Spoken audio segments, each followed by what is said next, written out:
ये कहानी है जंगल में रहने वाले एक ठग की दो बेटियों की, जो जंगल से गुजरने वाले मुसाफिरों को छल कपट से लूटकर उनका कत्ल कर देती। पर फिर एक दिन एक ऐसा मुसाफिर आया जिससे उन सब की जिंदगी बदल गई। एक गुस्सैल राजा ने अपने पुत्र के किसी दोष के कारण उसे देश निकाला दे दिया। राजकुमार ने दुखी मन से अपने गुजारे के लिए 4 लाल और कुछ स्वर्ण भी अपने साथ ले लिए और भरे हृदय से अपने पिता का महल छोड़ दिया। चलते चलते वो जब शहर से कुछ दूर पहुंचा तो उसे एक साधु का आश्रम दिखाई दिया। राजकुमार उस साधु को दंडवत प्रणाम करके एक तरफ बैठ गया। जब साधु ने उसकी मायूस शक्ल और देह पर कीमती वस्त्र देखे तो साधु ने उससे पूछा, बच्चा तुम कौन हो और यहाँ कैसे आए? राजकुमार बोला, महाराज मैं राजा चंद्रगुप्त का पुत्र महेंद्रगुप्त हूँ। मुझे मेरे पिता ने देश निकाला दे दिया है, इसीलिए मैं परदेश जा रहा हूँ। रास्ते में आपका आश्रम दिखाई दिया तो मेरे मन में आया कि आपके भी दर्शन करता चलूं। साधु ने महेंद्रगुप्त की बात सुनकर कहा, वत्स तुम नेक इंसान हो और परदेश जा रहे हो, इसलिए मैं तुम्हें 4 बातें बताता हूँ। तुम उन बातों पर अमल करना। परदेश में ये बातें तुम्हारे अवश्य ही काम आएंगी। पहली यह कि परदेश में एक से भले 2 होते हैं। दूसरी यह कि परदेश में दूसरे के हाथ का बना खाना मत खाना। अगर खाना भी पड़े तो पहले किसी जानवर को खिला देना। तीसरी बात यह कि परदेश में किसी दूसरे की बिछाई हुई चारपाई पर मत सोना। अगर सोना भी हो तो पहले बिस्तर को अच्छी तरह झाड़ लेना। चौथी बात यह कि यदि कहीं शत्रुओं के फंदे में फंस जाओ तो जहाँ तक हो सके नरमी और ज्ञान की बातें सुनाकर अपना उद्देश्य प्राप्त करना। साधु ने कहा, मेरी ये 4 बातें हमेशा याद रखना। साधु की बातें सुन साधु को प्रणाम कर राजकुमार परदेश चल पड़ा। जब चलते चलते बहुत दिन बीत गए तो वह एक जंगल में पहुंचा। वहां उसने देखा कि एक चील एक कछुए के बच्चे को लेकर उड़ी जा रही है। संयोगवश बच्चा उस चील के पंजे से निकलकर गिर गया। महेंद्रगुप्त ने कछुए के तड़पते हुए बच्चे को देखा तो उसे बड़ी दया आई। उसने मन में सोचा कि इस बच्चे को पालना चाहिए। इस बच्चे को पालने से 2 बातें होंगी। पहली तो यह कि इस बच्चे के प्राण बच जाएंगे और दूसरी यह कि साधु द्वारा कही गई पहली बात भी पूरी हो जाएगी कि सफर में एक से भले 2 होते हैं और इससे बातें करते हुए दिन भी आसानी से बीतेंगे। यह सब सोचकर महेंद्रगुप्त ने बच्चे को अपने साथ ले लिया। अब सफर में उसके साथ वह कछुए का बच्चा भी हो लिया।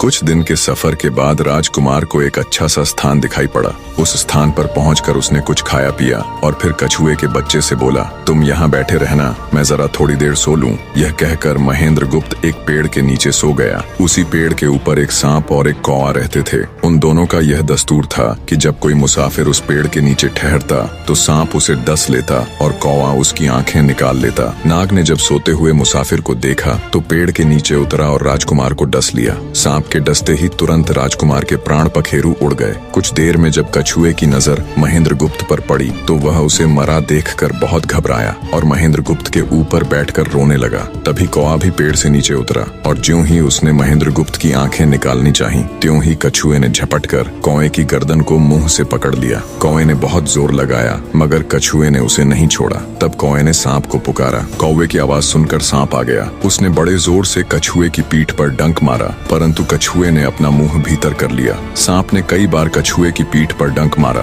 किंतु हर बार कछुआ अपना मुंह अंदर कर लेता। जब सांप का कछुए पर बस नहीं चला तो उसने कछुए से प्रार्थना की कि तुम मेरे मित्र को छोड़ दो। यह सुनकर कछुआ बोला, नहीं, तूने मेरे मित्र को डसा है, अब मैं भी तेरे मित्र की जान लूंगा। तू मेरे मित्र को छोड़ दे तो मैं तेरे मित्र को जीवित कर दूंगा। यह कहकर सांप ने काटी हुई जगह पर मुंह रखकर महेंद्रगुप्त के शरीर से विष खींच लिया और बोला, अब तो मेरे मित्र को छोड़ दे। कछुए ने जब राजकुमार को देखा कि उसे थोड़ा होश आ रहा है और उसका जहर उतर रहा है तो उसने कौवे को छोड़ दिया। जब महेंद्रगुप्त को होश आया तब कछुए ने उसे सांप के डसने का सारा हाल सुनाया। कछुए की बात सुनकर तुरंत महेंद्रगुप्त के मन में साधु की बताई पहली बात खटकी। सोचा, साधु की एक बात तो काम आई कि एक से भले 2 होते हैं। मन ही मन उसने साधु को धन्यवाद दिया और आगे बढ़ चला। चलते चलते कुछ दिनों के बाद जब वे समुद्र के किनारे जा पहुंचे तब कछुए के बच्चे ने कहा, मित्र मेरा देश आ गया है, यदि तुम कहो तो मैं अपने माता पिता से मिलाऊं। उनसे बिछड़े बहुत दिन हो गए हैं, वे बहुत दुखी होंगे। महेंद्रगुप्त ने उसे जाने की आज्ञा दे दी और स्वयं रात को वहीं समुद्र के किनारे उस जंगल में ठहर गया। जिस जंगल में राजकुमार ठहरा हुआ था उसी जंगल में वहां से कुछ दूर ही एक ठग का परिवार रहता था। ठग के 2 लड़कियां और 4 बेटे थे। उसकी बड़ी बेटी ज्योतिष विद्या जानती थी। जब भी कोई राहगीर, कोई यात्री उस जंगल से गुजरता और उसके पास कुछ कीमती होता तो ठग की बड़ी बेटी अपनी विद्या से जान लेती थी। आज फिर से उसे बहुत दिनों बाद बहुत से खजाने खाने की महक आई। उसने अपने पिता से कहा, ऐसा प्रतीत होता है कि इस जंगल में एक पथिक आया हुआ है। उस पथिक के पास 4 लाल हैं। यदि तुम लोग उस पथिक को यहाँ ले आओ तो उससे लाल लेना मेरा काम है। यदि वे लाल हमको मिल जाएं तो हम जन्म भर के लिए निहाल हो जाएंगे, परंतु उस पथिक को मारना मत, उसे जीवित ही पकड़ लाओ। ठग अपने बेटों के साथ तुरंत उसकी तलाश में निकल पड़ा। वे थोड़ी ही दूर चले होंगे कि उन्होंने देखा एक आदमी एक पेड़ के नीचे सो रहा है। उसे देखकर उन्होंने सोचा कि यह वही पथिक हो सकता है जिसके पास लाल हैं। वे उसे पकड़कर ले गए और अपनी बड़ी बेटी के हवाले करके बोले,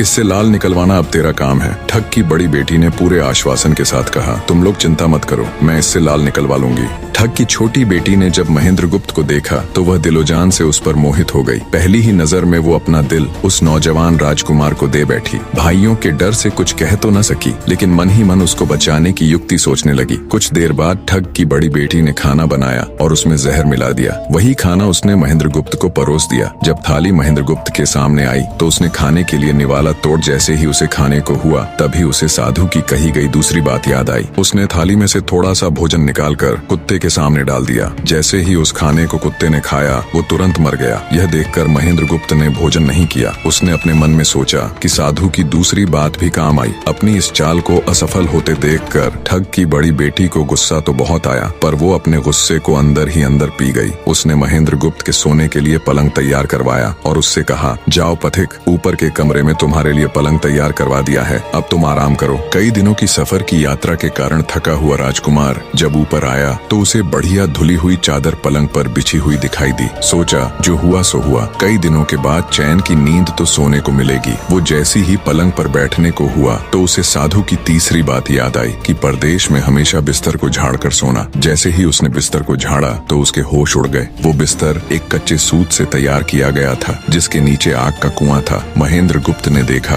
कुएं के अंदर बड़े बड़े आग के अंगार धधक रहे हैं। सोचा, साधु की तीसरी बात भी काम आई। उसने एक बार फिर मन ही मन साधु का धन्यवाद किया और पास पड़ी एक टूटी हुई चारपाई पर लेट गया। थोड़ी देर पहले जो राजकुमार चैन की नींद लेने की सोच रहा था, अब नींद उसकी आंखों से कोसों दूर थी। अब तो उसे अपनी जान के लाले पड़े थे। सोचने लगा, आज की रात बचना बहुत कठिन है। तभी ठग की छोटी बेटी मौका पाकर आई और कहने लगी, हे प्रिय, मैं तुम पर दिलोजान से न्यौछावर हूँ, परंतु आज की रात मेरे वश में कुछ नहीं है। आज की रात मेरी बड़ी बहन की बारी है। जिस तरह भी हो सके बस आज की रात मेरी बहन से अपने प्राण बचा लो, कल मेरी बारी है। हे स्वामी, मैं तुम्हारी दासी हूँ, मैं तुम्हें साफ बचा लूंगी। इतना कहकर ठग की छोटी बेटी चली गई। जब सब लोग खाना खा चुके तो ठग की बड़ी बेटी ऊपर बने कमरे में चली। सोचा, अब तक तो पथिक जलकर राख बन चुका होगा, पर जैसे ही वो कमरे के अंदर आई और देखा कि पथिक तो बिल्कुल सही सलामत टूटी हुई चारपाई पर लेटा हुआ है तो उसके क्रोध की कोई सीमा न रही। तुरंत उसने कटार निकाली और क्रोध से बोली, हे पथिक, या तो अपने 4 लाल मुझे अभी के अभी दे दे, वरना मैं तुझको मार डालूंगी। उसी समय महेंद्रगुप्त को साधु की चौथी बात याद आई कि कहीं शत्रुओं के फंदे में फंस जाओ तो जहाँ तक हो सके नरमी और ज्ञान की बातें सुनाकर अपना उद्देश्य प्राप्त करना। उसने सोचा कि आज रात बचना मुश्किल है, पर साधु की चौथी बात भी आजमानी चाहिए। महेंद्रगुप्त ने यह सब सोचकर लड़की से कहा, मेरे पास लाल नहीं है। यदि तू मुझको मारेगी तो वैसे ही पछताएगी जैसे बंजारा अपने कुत्ते को मारकर पछताया था। लड़की गुस्से में बोली, कौन बंजारा और कौन सा कुत्ता, क्या बक रहे हो तुम? तब राजकुमार बोला, तुम नहीं जानती तो सुनो लड़की, एक बंजारा था जिसने एक कुत्ता पाल रखा था। वो कुत्ता बहुत समझदार था जिसे बंजारा अपनी औलाद से भी ज्यादा प्यार करता था। एक समय ऐसा आया कि एक कातक नाम की भयंकर बीमारी के चलते बंजारे का सारा परिवार उस बीमारी की भेंट चढ़ गया और बंजारे की करोड़ों की संपत्ति भी बिक गई। दुखी बंजारा अपने कुत्ते को लेकर आगरा में एक साहूकार के पास जाता है और साहूकार को 10,000 के बदले अपना कुत्ता गिरवी रखने को बोलता है। उस समय 10,000 एक बहुत बड़ी रकम होती थी। पहले तो बनिए ने बंजारे को मना कर दिया, पर फिर कुछ सोचकर उसने बंजारे को 10,000 रुपए दे दिए। कुछ ही समय बीता था कि एक रात सेठ के घर डाकू घुस गए। बंजारे का कुत्ता सब हरकत देख रहा था। सोचा, भौंकूंगा तो परिवार के सब लोग उठ जाएंगे और ये डाकू उनका भी कत्ल कर देंगे। वो चुपचाप बस उनको देखता रहा। जब डाकू सेठ के घर चोरी किए हुए धन को लेकर चल पड़े तो कुत्ता चुपचाप उनके पीछे पीछे हो लिया। सेठ के पास इतना धन था कि डाकू उसे निकाल तो लाए, पर अब उनसे वो लेकर चला भी नहीं जा रहा था। दिन भी निकलने के करीब हो चला था। डाकुओं ने सोच विचार कर उस धन को एक तालाब के अंदर छिपा दिया। सोचा बाद में आराम से निकाल ले जाएंगे। कुत्ता डाकुओं की सब करामात देख चुपचाप वापस घर चला गया। सुबह हुई तो सेठ के घर कोहराम मच गया। पता चला कि चोर सारा धन निकाल ले गए। सेठ का रो रो कर बुरा हाल था। आसपास के लोग उसे दिलासा दे रहे थे। सेठ ने रोते रोते कहा, मैंने सुना था बंजारे का कुत्ता बहुत समझदार है, पर ये नमक हराम तो एक बार भौंका तक नहीं। तभी बंजारे का कुत्ता उस सेठ की धोती पकड़कर खींचने लगा। कुत्ते की हरकत देख पास खड़े एक समझदार व्यक्ति ने सेठ से कहा, सेठ जी, ये कुत्ता कुछ कहना चाहता है, हमें इसकी सुननी चाहिए। और सभी लोग कुत्ते के पीछे पीछे हो लिए। सबको लेकर कुत्ता उसी तालाब के पास पहुंच गया जहां रात को डाकुओं ने सारा धन छिपाया था, और तालाब में घुसकर अशर्फियों से भरी थैली अपने मुंह में दबाकर बाहर आया। तुरंत सेठ के नौकर उस तालाब में कूद गए और चोरी किया हुआ सारा धन बरामद कर लिया। सब देख सेठ आंखों में अश्रु लिए कुत्ते से कहता है, मुझे माफ कर देना, मैंने तुम्हें बहुत बुरा भला कहा। सेठ ने वही कागज मंगवाया और बंजारे के नाम चिट्ठी लिखी, भाई बंजारे, तेरे कुत्ते ने मेरे 10,000 पूरे कर दिए। मैं तेरे कुत्ते को तेरे पास भेज रहा हूँ। अगर तुझे और भी 10, 20, 50 हजार की जरूरत हो तो मेरे पास आकर ले जाना। इतने समझदार कुत्ते को मेरे पास छोड़ने के लिए तहे दिल से तुम्हारा धन्यवाद। बनिया चिट्ठी कुत्ते के गले में टांग उसे नम आंखों से विदाई देता है। कुत्ता घूमता घूमता जब 4-5 दिन बाद बंजारे के पास पहुंचता है तो कुत्ते को आता देख बंजारे के तन बदन में आग लग जाती है। कहता है, मैं तुझे बनिए के पास गिरवी रख कर आया था और तू वहाँ से भाग आया। तूने मेरी बेइज्जती करवा दी। गुस्से में अंधा हुआ बंजारा तुरंत पिस्तौल निकाल कुत्ते को गोली मार देता है और सिर पकड़कर वहीं बैठ जाता है। कुछ देर बाद जब उसकी नजर कुत्ते के गले में टंगी हुई पर्ची पर पड़ी तब बंजारा वो पर्ची निकाल उसे पढ़ता है। पर्ची पढ़ते ही बंजारा फट पड़ता है। वो दहाड़े मार मार खून के आंसू रोता है। पर अब भला क्या हो सकता था। बंजारे की कहानी सुना महेंद्र गुप्त ठग की बेटी से कहता है, एक और कहानी सुनो लड़की।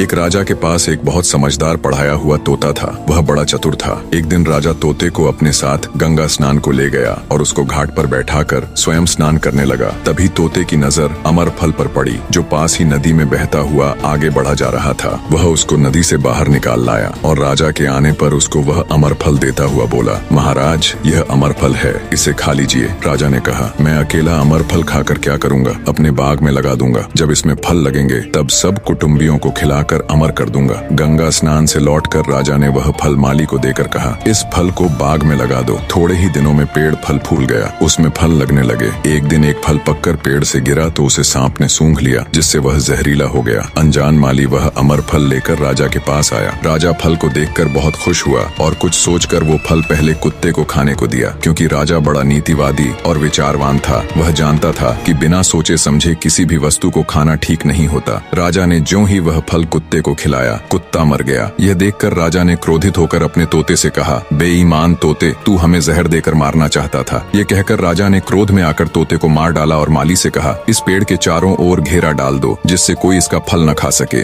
एक दिन उसी शहर में एक सास बहू में भीषण लड़ाई हुई। बुढ़िया घर से निकलकर कहने लगी, आज मैं राजा के बाग में जाकर जहर वाला फल खा लूंगी। ये कहकर वह बाग में आई और जैसे ही उसने फल तोड़कर खाया तो वह 16 वर्ष की युवती बन गई। जब राजा को यह समाचार मिला तो उसे सारा माजरा समझते देर न लगी। राजा को बड़ा दुख हुआ। वह कहने लगा, वास्तव में यह अमर फल ही है, मैंने व्यर्थ ही इतने समझदार तोते को मार डाला। इतनी दास्तान कहते कहते सवेरा हो गया। तब ठग की बेटी ने महेंद्र गुप्त से कहा, आज तो तूने मुझे बातों में लगाकर अपनी जान बचा ली, परंतु आज रात मेरी छोटी बहन की बारी है, वो तुझे हरगिज जीवित न छोड़ेगी। जब ठग की छोटी बेटी को पता चला कि महेंद्र गुप्त जिंदा और बिल्कुल सही सलामत है तो उसकी खुशी का ठिकाना न रहा। अपनी बहन को दिखाने के लिए ऊपरी मन से बोली, तुम निश्चित रहो बहन, मैं आज इससे लाल लिए बगैर छोड़ने वाली नहीं हूँ। दिन बीता और रात हुई। तब ठग की छोटी बेटी महेंद्र गुप्त के पास गई और बोली, भगवान का शुक्र है जो तुमने चालाकी से अपनी जान बचा ली। महेंद्र गुप्त बोला, तुम सब ऐसा क्यों करते हो? तब ठग की छोटी बेटी बोली, हमारी तो यही रीति है कि मेरे भाई और बाप मुसाफिरों को पकड़कर लाते हैं और हम बहनें अपनी चालाकी से उनसे माल हथिया कर उन्हें मार डालती हैं। फिर वह बोली, पर तुम चिंता मत करो, अब मेरी बारी है और मैं तो दिलो जान से तुम्हारी दासी हूँ, तुम्हें जैसा समझ पड़े वैसा ही करो।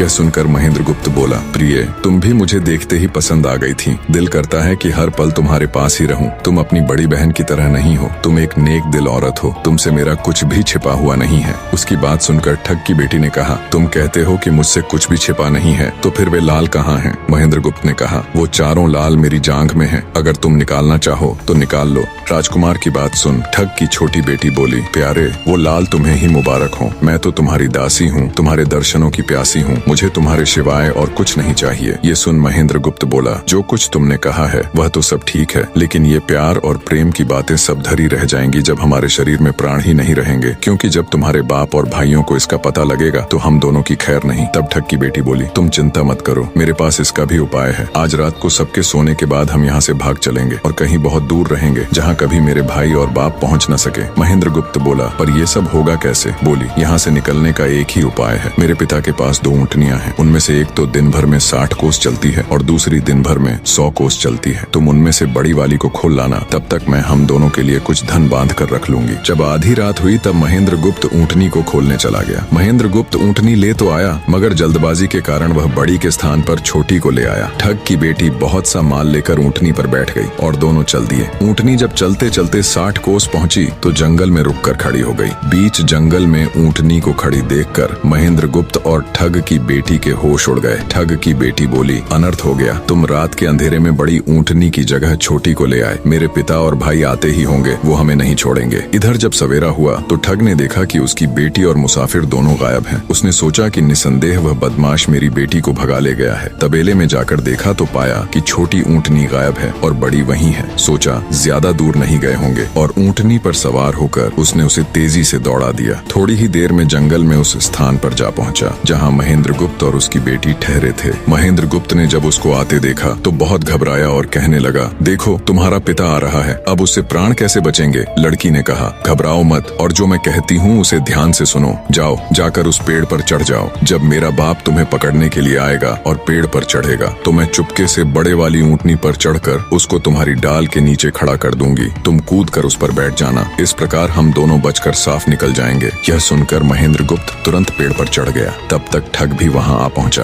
पिता को देख उसकी बेटी ने फंड करते हुए कहा, पिताजी ये दुष्ट मुझे धोखे से यहाँ भगा लाया, आप इसे छोड़ना नहीं। ये सुन गुस्से से तिल मिलाया ठग महेंद्र गुप्त को पेड़ पर चढ़ा देखकर ऊँटनी से उतरा और उसे पकड़ने के लिए पेड़ पर चढ़ने लगा। बाप के ऊँटनी से उतरते ही मौका देख ठग की बेटी ऊँटनी पर चढ़कर उसे महेंद्र गुप्त की डाल के नीचे पेड़ के पास ले आई। महेंद्र गुप्त तुरंत कूदकर उस पर बैठ गया। महेंद्र गुप्त के बैठते ही ठग की बेटी ने ऊँटनी को दौड़ा दिया। ठग हाथ देखता रह गया। ठग की बेटी और महेंद्र गुप्त कई दिनों का रास्ता तय कर एक शहर में पहुंचे और दोनों वहीं बस गए। वहां महेंद्र गुप्त ठग की बेटी के साथ आराम से दिन गुजारता रहा और जब उसके देश निकाले की अवधि पूरी हो गई तब वह उसको लेकर अपने राज्य चला गया और उसके साथ शादी कर हंसता खेलता जीवन व्यतीत किया। निष्कर्ष, महेंद्र गुप्त और ठग की बेटी की यह कथा हमें यह सिखाती है कि प्रेम और विश्वास का बंधन सबसे मजबूत होता है। जब बुद्धिमत्ता, धैर्य और निस्वार्थ प्रेम मिलते हैं तो असंभव को भी संभव बनाया जा सकता है। जीवन में चाहे कितनी भी कठिन परिस्थितियां क्यों न आए, सही निर्णय, संयम और परस्पर विश्वास हमें हर संकट से बाहर निकाल सकते हैं।